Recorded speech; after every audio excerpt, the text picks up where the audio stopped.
好，大家好啊！今日喺部新款 i5啊，咁應該都係第一部啦，香港係啦，咁啊啱啱開咗個原廠 Apple CarPlay 係啦，咁我哋而家出翻去佢個主界面睇睇啦，咁啊見到啦，我哋就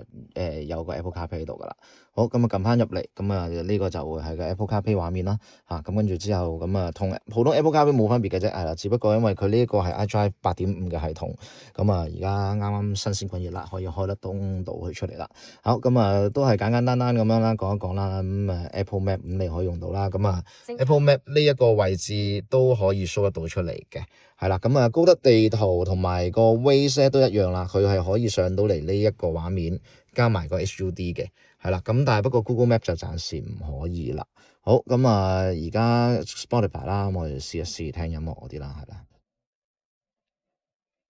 OK，係啦，咁啊啲咩360啊嗰啲啊全部都唔影響噶啦，隨時撳翻佢出嚟，隨時都可以用得到嘅吓，呢個就唔關事嘅。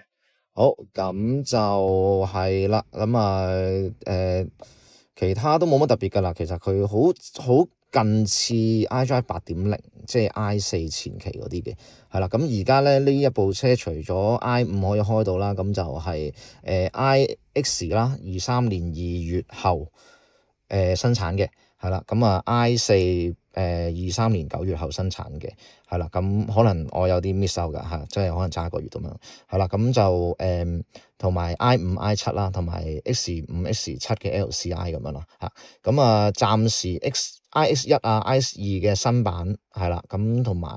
mini 嗰啲暫時都未得嘅，係啦，咁我哋都會繼續努力噶啦。OK，好多謝晒大家。